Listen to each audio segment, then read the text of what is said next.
구독과 좋아요는 영상을 만드는 힘이 됩니다. 안녕하세요. 다양한 정보를 바로바로 알려드리는 바로정보TV입니다. 오늘도 여러분께 도움이 되는 알짜 정보로 찾아왔습니다. 끝까지 시청해주세요. 오늘은 코로나19로 어려워진 대학생들을 위한 정보를 드리려고 하는데요. 바로 특별근로장학금 신청 관련 내용입니다. 교육부와 한국장학재단은 코로나19로 인해서 경제적으로 어려워진 대학생 1만 명에게 250억 원 규모의 코로나19 위기가구 특별근로장학금을 지원한다고 밝힌 것인데요. 특별근로장학금은 올해 1회 추가 경정 예산을 통해 편성된 피해계층 긴급 지원으로 부모의 실직이나 폐업 등으로 인해서 갑자기 경제적으로 어려워진 대학생들에게 기존 국가장학금과는 별개로 추가적으로 지원하는 사업입니다. 이번 특별근로장학금은 지난해 1월 20일 이후에 부모의 실직이나 폐업 등으로 인해서 어려워진 대학생 중 직전 학기 성적이 C 수준 이상이면 해당이 되는데요. 선발된 학생은 다가오는 5월부터 5개월 동안 장학금을 지원받을 수 있게 되었습니다. 또한 학생이 근로한 시간에 따라서 장학금을 지원받는 것이기 때문에 기존의 국가장학금을 받고 있거나 학자금 대출을 받은 적이 있는 대학생도 지원이 가능합니다. 오는 26일부터 30일까지 5일간 한국장학재단 누리집에서 신청하면 되고요. 문의는 교육부 대학재정장학과 또는 한국장학재단 근로장학팀으로 문의하시면 됩니다. 심사를 위한 부모의 실직이나 폐업 정보는 기존에 한국장학재단의 정보 제공 동의를 신청한 학생의 경우 국세청과 고용노동부의 협업으로 일괄적으로 확인한다고 하고요. 간혹 부모의 실직이나 폐업 증빙 자료를 직접 대학에 제출할 수도 있다고 하니 참고하시면 좋을 것 같습니다. 이후 학생의 소속 대학에서 심사와 선발 과정을 거쳐서 선정되는 학생은 대학이 배정한 교내외 기관에서 근로하게 되는데요. 코로나19 확산에 따라 근로기관의 상황과 근로 내용을 고려해서 재택근무로도 가능하다고 합니다.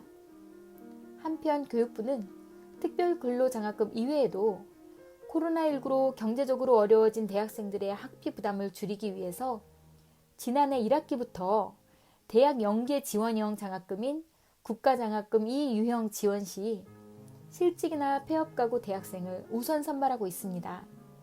이와 함께 일반 상환 학자금 대출을 받은 대학생 본인이거나 또는 부모가 코로나19 등으로 실직이나 폐업하는 경우에도 최장 3년간 학자금 대출 상환을 유예할 수 있도록 지원하고 있다는 점도 알아두시면 좋을 것 같습니다. 이번 특별근로장학금 근로 내용 및 장학금은 다음과 같습니다. 근로 유형은 교내 근로와 교외 근로로 나뉘어져 있고요. 교내 근로는 대학 내 근로지에 행정 업무 등을 지원하거나 장애대학생 또는 외국인 유학생의 학업 및 학교 생활을 지원하는 업무이고요. 장학금은 시간당 9,000원입니다.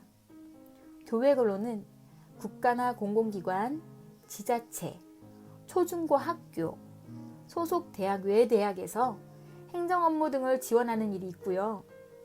전공과 관련된 기업 등에서 취업 경험을 쌓을 수 있는 일도 있습니다. 또한 초중등학생들의 학습 멘토링을 하는 일도 있네요. 장학금은 시간당 11,150원으로 상당히 높은 금액으로 책정이 된 것을 알 수 있습니다. 교육부 장관은 그동안 국가장학금 지원 등과 더불어 이번 추경 사업을 신속히 집행해서 형편이 어려운 대학생들에게 등록금과 생활비 마련에 조금이나마 보탬이 되도록 하겠다고 밝혔습니다. 코로나로 힘든 가구가 많은 요즘 부모님께 죄송해서 말도 못하고 불편한 마음으로 학교에 다니고 있는 대학생들이 많을 거라 생각하는데요. 이번 특별장학금 제도를 꼭 신청해서 보람된 일도 하면서 학비의 보탬도 될 수 있다면 정말 좋을 것 같습니다. 저도 대학생 자녀가 있어서 문의 전화를 해보았는데요. 자세한 내용은 해당 대학에 문의하는 게 가장 정확하다는 이야기를 듣고 학교 장학복지팀에 문의해보았습니다.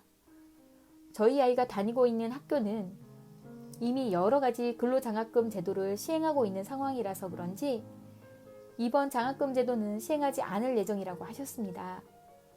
대신 방학기간을 이용한 근로장학금 신청을 곧 공지로 올릴 예정이라고 하시더라고요. 각 대학별로 조금씩은 다른 방식으로 운영하고 있다는 걸 느꼈습니다.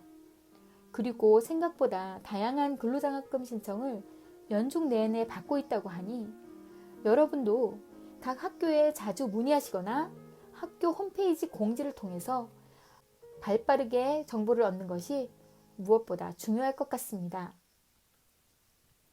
지금까지 특별근로장학금 신청 관련 내용을 전해드렸는데요.